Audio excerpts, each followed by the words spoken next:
Lubog din sa baha ang strawberry farm sa La Trinidad, Benguet dahil sa walang tigil na ulang dulot ng bagyong Emong at Habagat. Nagmistulang lawa ang mga taniman dahil sa baha. Inaalam pa ang laki ng pinsala sa mga pananim at dami ng mga magsasakang apektado ng masamang panahon.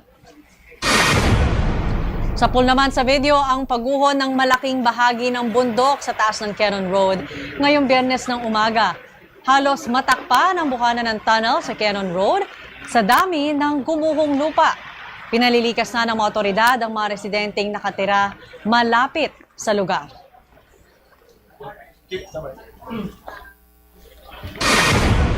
Nasawi ang isang barangay tanod matapos pagtatagain ng isang lalaki sa Rodriguez, Rizal noong Miyerkules ng madaling araw. Kinukunan pa ng sospek ng video ang krimen gamit ang kanyang cellphone. Sa footage na na-recover ng mga otoridad, natutulog ang biktima sa tabi ng mesa sa isang tindahan nang lapita lang salarin at ilang beses na pinagtataga. Isinugod sa ospital ang biktima pero hindi na umabot ng buhay. Sa investigasyon ng Rodriguez Municipal Police, lasing umano ang sospek at napag-initan lang ang biktima. Depensa ng sospek, minura umano siya ng biktima bago nangyari ang pananaga. Nakainom din umano ang tanod at nagpapahinga lang sa tindahan. Nahaharap ang sospek sa kasong murder. Buryong lang yung suspect natin at nakainom nga nung nangyaring yun. Wala tayong nakitang motibo kundi talagang napagtripan lang talaga. Kasi sino ba namang pumapatay na ibibidyo mo pa yung sarili mo? Minura niya ako. Hindi po tulog yun. Kasi ako sa pagmumura niya sa akin, Napuno kayo? napuno na ako eh.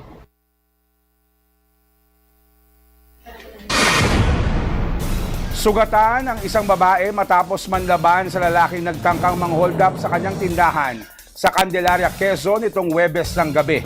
Sa CCTV video, panoorin po natin, dumating ang suspect sa tindahan at nagkunwaring customer. Natunugan ng biktima na may masamang balak ang suspect kaya ikinandado niya ang pinto at bintana ng tindahan.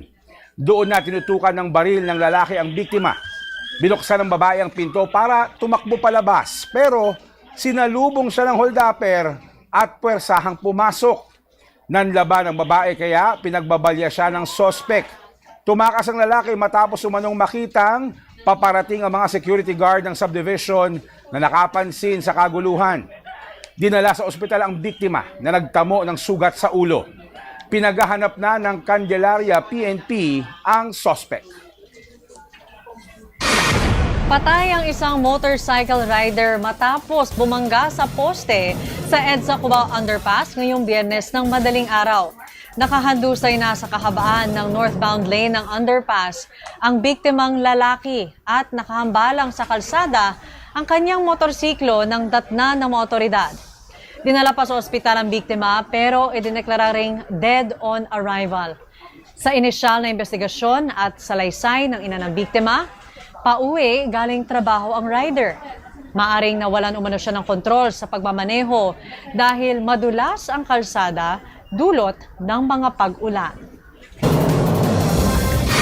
Susunod, Elise Hoson at Makoy De Leon kinumpirmang tuluyan na silang nag-break up. Abangan sa pabalik ng TV Patrol Express!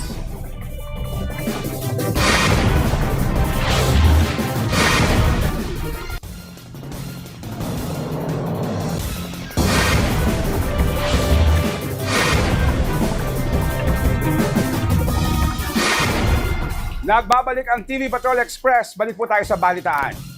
Pumanaw na ang 1980s icon ng professional wrestling na si Hulk Hogan sa edad na 71 taong gulang.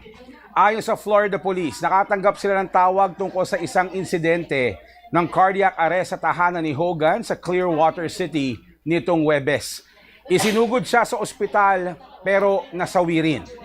Dahil sa husay sa wrestling at karisma ni Hogan, sumikat ng gusto ang pro wrestling at humatak ng milyon-milyong viewers sa buong mundo. Ako, nung bata po ako, talagang patok na patok. Ito, lumabas din siya sa ilang TV shows, pelikula at maging sa ilang video games. Naluklok sa WWE Hall of Fame noong 2005 si Hogan na ang tunay na pangalan ay Terry Bollea. Base sa mga ulat, ilang taon na siyang dumaranas ng mga issue sa kalusugan. Alamin po natin ang magiging lagay ng weekend weather mula kay ABS-CBN resident meteorologist si Ariel Rojas. Ito Ariel, hanggang kailan itong ulan? Good news ngayon, Tito Jeff, dahil papalabas na ng Philippine Area of Responsibility ang Tropical Storm Emong bukas, araw yan ng Sabado. Baka matapalayo na yung bagyo, no? Hahatak pa rin yan ng habagat. Huli pong namata ng Tropical Storm Emong sa dagat na sakop ng Sabtang Batanes. Taglay ang lakas ng hangin na 85 kilometers per hour. Mabilis yung kanyang pagkilos pa north-northeast sa bilis na 40 kilometers per hour. Meron pa nakataas na signal number 2 dyan sa Batanes, maging sa Babuyan Islands. At signal number 1 naman sa Ilocos Norte, Apayao at sa mainland Cagayan. Inaasahan no, sa paglayo nitong bagyo dyan sa Northern Luzon ay hihatak po yan ng habagat kasama nung dalawa pang nauna ng mga bagyong lumabas o nasa labas ng Philippine Area of Responsibility. Kaya kahit malayo na, meron pa rin aasahang mga kaunting pag-ulan hanggang sa susunod na linggo. At sa rainfall forecast ng The Weather Company para ngayong weekend sa Luzon po, aasahan pa no, may kalat-kalat na mga pag-ulan sa maraming bahagi, lalo po sa Northern at sa may Central Luzon, maging sa may Mindoro ngayong Sabado at Linggo. Sa ibang bahagi naman ng ating bansa, uulan din sa Palawan, maging dyan sa Panay, at bandang hapon po ng Sabado at Linggo may mga pag-ulan din dahil sa thunderstorm sa ilang bahagi ng Eastern Visayas, Zamboanga Peninsula, Sorsogon, Caraga at Davao Region. Tayo sa Metro Manila ay magiging maulap pa at meron pa pong mga kalat-kalat na mga pag-ulan ngayong Sabado at Linggo, although hindi na yan kasing lakas ng mga pag-ulan ng mga nagdaang araw. Yan po ang latest at ang magiging weather natin for the weekend. Tito Jeff, may tanong ka pa ba? Ariel, inaabangan din siyempre ang SONA ni Pangulong Marcos sa Lunes. Ano yung inaasahang panahon dito sa Metro Manila sa Lunes? Nakikita natin na medyo maula. Pwedeng sumilip yung araw sa umaga, pero pwede rin yung mga pag-ulan dahil nga may habagat pa rin sa madaling araw at bandang hapon kung kailan nga posible ang oras ng SONA ng Pangulo. At siyempre, Ariel, binabantayan din natin bukod siyempre doon sa mga bagyo ay yung dami ng buhos ng ulan na naranasan ng Pilipinas sa mga nakalipas na linggo. May updated ka bang datos? Kakakuha lang natin kanina no, sa Sangli Point sa Cavite City, in just 1 week, lagpas 1,000 millimeters na ulan ang binuhos. Ibig sabihin po ay 2 buwang ulan yan no, doon sa Sangli Point. At yung taas niyan siguro mga nasa abot bewang ng tao na 5 feet ang taas. At yan, siguro kada oras in the past 7 days, nasa 6 na litro ng tubig ang binubuhos sa kanyang location.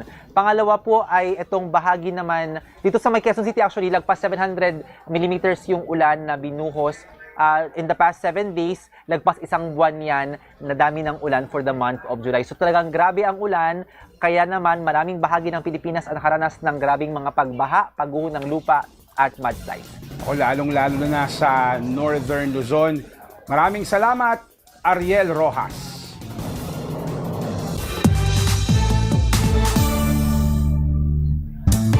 Ang latest sa showbiz sa ating Star Patrol Express. Tinuldokan na ni Elise Hoson at Macoy De Leon ang mga umuugong na balitang hiwalay na sila. Sa isang joint social media post, kinumpirma ng dalawa na hindi na sila nagsasama kasama isang video na masasayang tagpo kabanding ang anak na si Feliz. Ayon kay Elise, pangarap niyang magkaroon ng sariling pamilya. Sinubukan umano nila ni Macoy na mabuo yun sa higit 5 taon, pero dumating na umano ang puntong kailangan nilang bumitaw para sa kanilang healing at growth. Hindi naman itinuturing ni Elise na kabiguan ang desisyon nila ni Macoy. Hindi umano siya nagsisisi sa kanilang naging pagmamahalan. Sinabi rin niyang magkasama pa rin silang magpapalaki kay Feliz. Humingi naman siya ng pangunawa at respeto mula sa publiko. Hindi umano kailangan gawa ng espekulasyon ang kanilang paghihiwalay. Nabuo ang pagmamahalang maklis noong naging housemate sila sa Pinoy Big Brother. Isa pang celebrity hiwalayan. Nagdesisyon na rin sina Heaven Peralejo at Marco Gallio na magkanya-kanya na ng landas, pero giit ni Heaven na magkaibigan pa rin sila ni Marco. Ayon kay Heaven, sa tuwing nagkikita sila ng ex-boyfriend ay wala namang nagiging problema dahil bago pa sila maging couple ay maganda ang samahan nila bilang magkaibigan. Kumiling din siya ng pangunawa sa mga taga-suporta ng kanilang love team. Naging matipid noon sa pagkumpirma ng kanilang relasyon sina Heaven at Marco. Pero nakita naman ng netizens kung gaano sila ka-sweet sa isa't isa sa social media. Pumirma ng management contract sa Star Magic ang ilang bagong rising kapamilya stars ngayong Biyernes ng hapon. Kabilang sa mga bagong miyembro ng Star Magic family, ang anak ni Sunshine Cruz at Cesar Montano na si Angelina Cruz, anak ni Gladys Reyes at Christopher Rojas na si Christoph, anak ni Patrick Garcia na si Michelle Garcia, Time to Dance champion Ice Almeria, up-and-coming actor Inigo Jose, at ang anak ng direktor na si Neil Arce na si Joaquin Arce. Nirepost pa ng aktres na si Angel Locsin ang video ni Joaquin kung saan sinabi niyang proud siya sa achievement ng kaniyang stepson. Excited na rin umano siyang makatrabaho si Joaquin. Handa na rin magpakitang gilas ang Nature Sisters at mga pamangkin ni Asia Songbird Regine Velasquez na sina Ezri, Julia at Tasha. Mapapabilang na rin sa kapamilya managed artists ang fitness coaches and couple na sina Tony at Jim Saret. At yan ang ating Star Patrol Express sa araw na ito.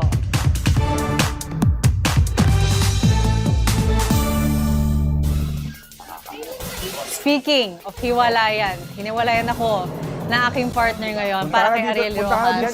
dito ka na. Okay, so kasama pala ako. Ito na yung Friday group. O paano? Matapos po ang mahabang linggo ng Buti naman nag-invite kayo. Oo, grabe ka naman. Diba? Ang oras po natin, magpa-5:45 na po.